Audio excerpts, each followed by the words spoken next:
Today on Hearts of Heroes, 3 tornadoes in one Midwest city. I mean, it was just boom, smack, take cover, get down. Everybody okay? Is everyone good? Sending folks scrambling for safety. Everything was still flying around in there. We had tables, they were flying around like toothpicks in the wind. And forcing the staff of one hospital to perform a dangerous operation in the midst of the storm. We couldn't move our patient. Our patient wasn't stable enough. We had to finish the case. In times of chaos, it's the heroics of humanity that makes all the difference.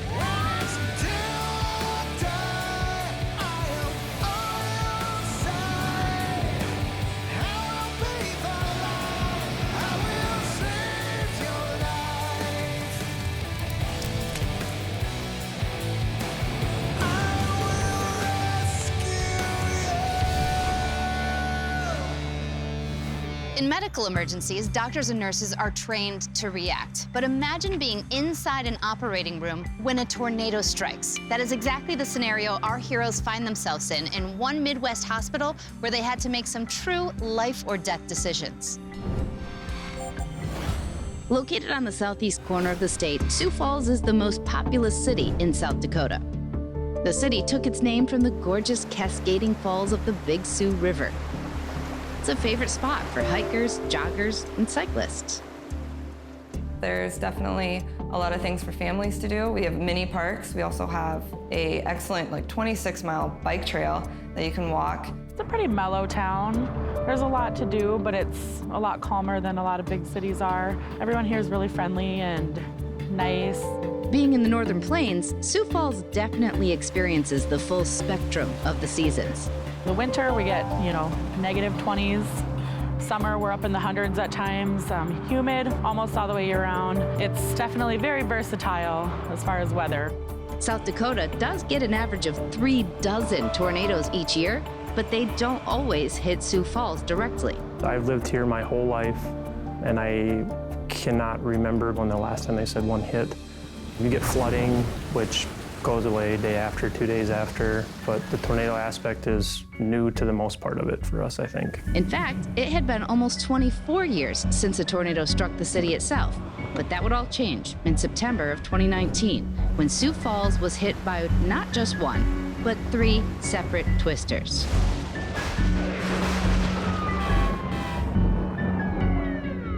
Now, a textbook tornado forms when a cumulonimbus cloud has warm, moist air transported up into the updraft of the storm. A little higher in the atmosphere, cooler, drier air is coming in at a different direction. That difference in wind direction and height causes something called wind shear, which can start rotation within the thunderstorm. A wall cloud will lower, and a rotating column of air formed by that wind shear will be turned vertical. September 10th was just a normal Tuesday for most people, including Stephanie Gray, who owns a restaurant in town called The Rush. We have people that come in to watch football games. We've got dart leagues that come in. We have people that come in to play cards. Just a lot of things that are available for entertainment. As night fell, the police and fire departments began receiving reports of severe weather moving in. We knew that there was a thunderstorm coming in that night, but to be honest, I didn't know that it was anything real severe, just kind of a normal summer thunderstorm. Across the state line in Minnesota, weather was the last thing on Craig Peterson's mind. When I went home that night, I felt fine. It was only after I had gotten out of the shower that the pain started in my chest. Craig called his doctor, and they told him that he was most likely having a heart attack, and they needed him to get to a hospital immediately. If you are ever around someone who is experiencing severe pains in their chest, it's imperative to call 911 and get immediate medical attention. It can literally mean the difference between life and death. After getting off the phone with his doctor, Craig called his wife, Patricia. When Craig and Patricia got to the hospital, the staff saw that Craig's situation was critical. He needed to be immediately airlifted to Avera Hospital in Sioux Falls for an emergency procedure. They flew me to the airport out at Sioux Falls, got loaded on another ambulance and hauled into the hospital here. Craig's life was on the line as his heart gave out numerous times on the way to Sioux Falls. What really scared me was when I got shocked that 3 times. I felt the first one and the second one, and And that third one, I put my head up and I said, don't do that again. But I was thinking, you know, the only reason that gets shocked is because the machine is telling them to, and it's not good. At Avera Hospital, the staff began prepping for Craig's emergency surgery. Patient was coming by fixed wing from Hendricks, Minnesota, so it was going to be probably another half hour or so. So we got the room set up and got everything ready to go. What no one inside the hospital realized was that they would be directly in the path of an EF2 tornado. I think we knew that there was going to be a little bit of weather that was going to come through, but I don't think we expected what we got. Coming up, the doctors and nurses must perform a dangerous procedure on Craig in the middle of a tornado. It sounded like a freight train. The walls were shaking, the door was rumbling. But first, a tornado safety tip. Having a pre-disaster safety plan in place can allow for a quicker and more effective response in the event of an emergency. Having an evacuation plan ready for any and all types of disasters you may face will not only provide you with potential safety, but can save others' lives as well. At home, work, or wherever you may be, pay attention and practice a plan to better enable you and those around you to know how best to deal with disasters.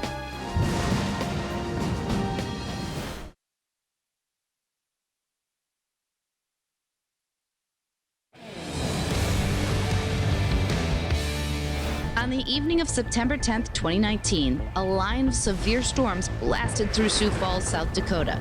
There was plenty of warning, but it's hard to have imagined how widespread the disaster would be. The staff at the Avera Hospital was preparing to perform a heart operation just before the storm struck.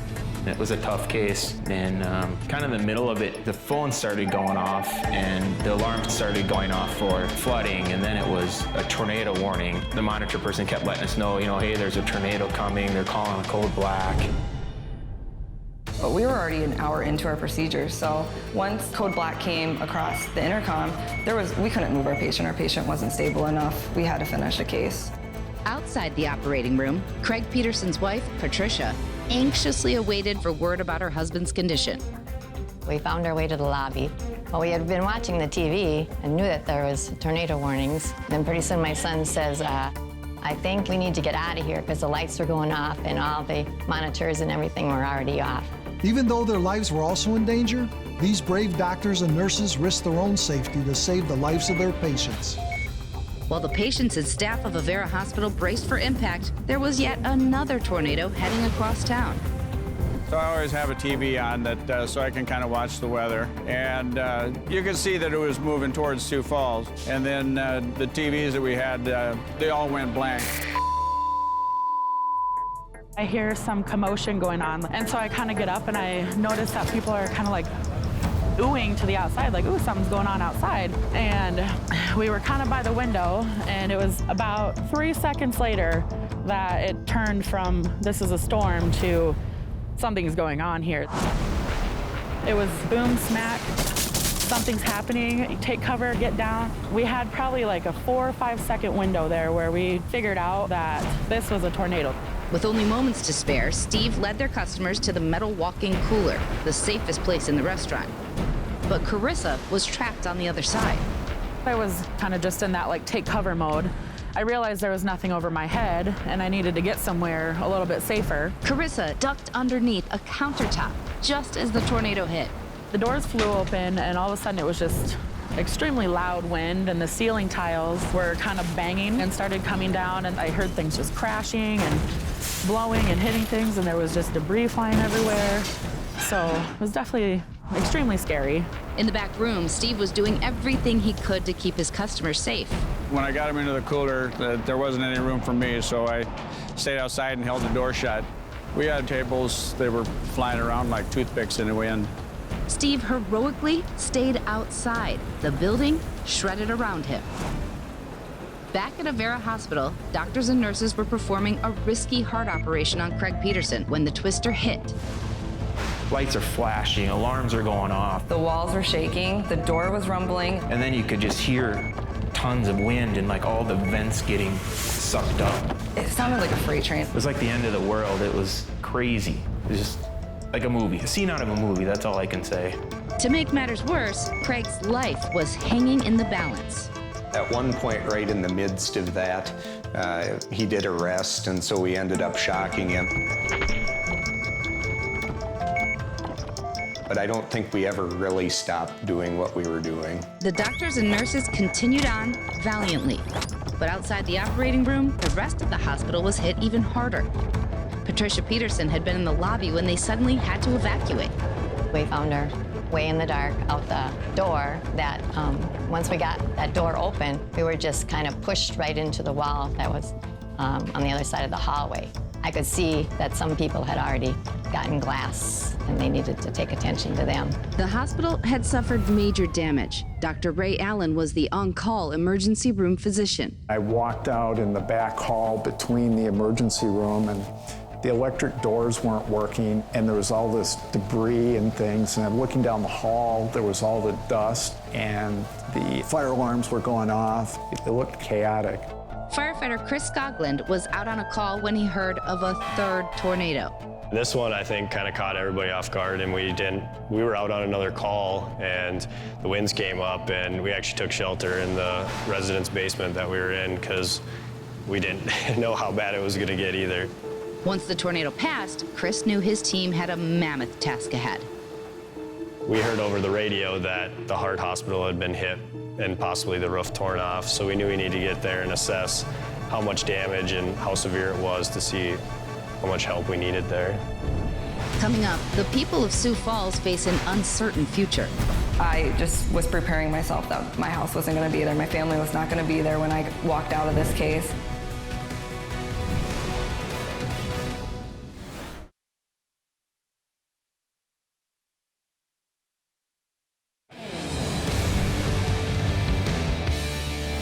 On the evening of September 10th, 2019, 3 tornadoes pummeled Sioux Falls, South Dakota. One of the buildings that was hardest hit, the Avera Hospital. First responders' top priority was to get inside to the hundreds of patients and staff who had been rocked by the storm. Trees down, fences down, trees on houses, just debris all over the place. Hospitals and things like that are a real high priority for us. But getting to the Avera Hospital would not be easy. We worked our way down there through flooded roads, roofs being blown off, trees down in the road, power lines down. Pretty much looked like a bomb had gone off in that area when you got down there. As first responders forged ahead, the team at Avera finished Craig Peterson's heart operation. Only then did they see how much the hospital had been impacted. It was just like a movie, a scene out of the movie. You see people in C-collars, you see lights hanging, doors, glass, the wind. You could still hear the wind. It was raining. And I remember just looking across at the Avera Behavioral Health Center, and like all the windows were knocked down, the bricks were off, the roof was off, and you could just see lights hanging from the ceiling. I was parked on the other side of the building, so I walked over there and found my car turned sideways up onto the sidewalk. So there was a lot of damage around.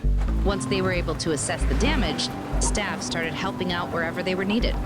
We ended up doing triage in the ER. I'm not a nurse. My coworker, Stacy, was not a nurse, but we were able to help out by making triage packages for the cases that were coming in. Soon after, first responders began to arrive. The first thing that me and my partner thought of was we need to figure out critical patients, need to figure out who needs to go where or who needs help the most. They have nursing staff there, behavioral health staff there, they have security there. They were doing an outstanding job of getting everybody to a confined area so we could start seeing who needed the most help. My biggest concern was anybody trapped, you know, the amount of injuries and, you know, just getting people to safety then. We got coordinated up with the hospital staff right away, some of the nurses, and they did a really good job. They had a plan in place and they were evacuating people when we got there, so we just kind of assisted with them. It's truly amazing to see all different emergency responders, from police to doctors to firefighters, all working in tandem to save their community. Fortunately for this, you know, there wasn't very many injuries. All their patients were okay, so then we could just get back to needing to do what we have to do. Across town at the Rush restaurant, the staff and customers were also in shock. evaluating the damage. Everyone kind of came out and we started witnessing the damage and what had happened, and that was really when the shock set in. You know, there was a tree where the dartboards were. There was tables and chairs all over it, and it was just that shock of, oh my goodness, this place is no longer here. You could hear a pin drop in there other than the water coming through the roof. Everybody was just so in shock. It was just like we got out of it and everybody was safe. The first people that showed up were the firemen. And in that moment, I thought, this is crazy. I mean, these people are walking into this situation that I'm running away from. And in that moment, I had such an appreciation for what they do. You know, I can't imagine. Coming up, Craig and his wife get a chance to meet the brave staff who saved his life. Thank you. Thank you, Matt. Yep. Thank you for being there. But first, if you're in a potential danger zone like Tornado Alley, you may notice signs in public places denoting tornado-safe areas. Those signs are no joke. They're there for a reason, to help guide you to a safer place in the event of a natural disaster, like a tornado. While in public or traveling, take notice of where these small signs of hope may be, because it could be the difference between being safe and being sorry.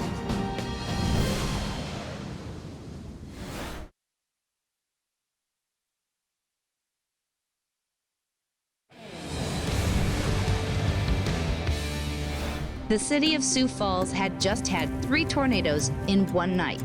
Now it was time to rebuild. We had 2 buildings that all the storefronts got blown out in it. One building that had 3 walls blown out on it. So it was pretty devastating. One of those buildings was Stephanie Gray's restaurant called The Rush. She and her husband Al had bought the place 8 years ago. Now it was nearly destroyed. Al and I put in a lot of work, a lot of time. And so seeing it all just gone in seconds, it was hard to look at. Al and I honestly stood there just staring at everything. Despite the heartbreak, there was still hope. Caring neighbors, loyal customers, all came to help clean up and rebuild. There was a lot of emotion that went through after it happened. This place has a huge community around it, and everyone really pulled together, and that was really amazing to see. I know when they had debris day, they had like 200 people come to help. It's super overwhelming to know how supported we were. And like I said, you know, when you're doing the day-to-day grind, you don't always focus on that until a tragedy happens. And it's unexplainable how awesome it has been. Avera Hospital also felt an outpouring of love and support from both the staff and their neighbors. We had a couple hundred people that just showed up and started working. And if there was something that needed picking up, people picked it up. And that's the cool thing about this place in particular, is that everybody looks at it as their hospital and their place, and they all work through it. I think it shows how strong we are. I think the heroes were all the volunteers that came out and sacrificed their own personal time. I think those are the true heroes, because I think those are the ones that bring the community closer together, because it's just neighbors helping neighbors. But for Craig Peterson and his wife, the real heroes are the staff at the Avera Hospital. Their bravery and dedication saved his life. Oh. I'm so glad to see you again. Thank you much. It's good to see you. Thank you very much. You're very welcome. Oh, Hey. thank you, thank you. Oh, no problem. Hey, thank you very much. Matt, I remember that, Matt. All right, cool again. I see you're doing okay. Caitlin, I was. Yeah, I just, all I remember was lights coming in, and then I was out, so. You were pretty well sedated, so I don't Okay. remember any of it. Yeah, kind of rough towards the end, but. Yeah, we're in the inner hospital. Like I said, we had no idea what was going on out there. I just think about like what happened. Like you came in at the time you did before the storm actually hit. You know, if you'd been an hour later, I don't know that they. It wouldn't have been good, huh? Yeah. Well, she was out in the waiting room and waiting for me, so. Well, my sons kind of said, I think we need to get out of here. But it was dark, so. You didn't get to see a lot of the devastation, I guess, all the destruction. No, I really didn't. Yeah. I see the it. parking lot the next day, it was amazing. There was, I don't know, it seemed like 75, 80 people out there just sawing up trees, picking up limbs, and it was amazing that the parking lot was picked up as quick as it was. Yeah. Part of the community, though, I think. Everybody got in there when it was needed. And you're a vital part of the community, so. It's good to see you here. It's been quite a journey, I'll tell you, so. Kind of exciting. Yeah. Yeah, you definitely will. Something I'm not gonna forget. Yeah.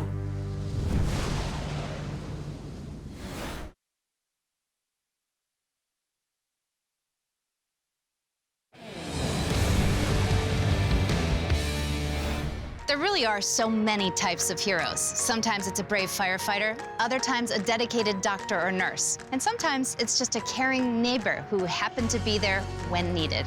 Today we've seen examples of all of these. Hope you enjoyed. I'm Ginger Zee. Thanks so much for watching.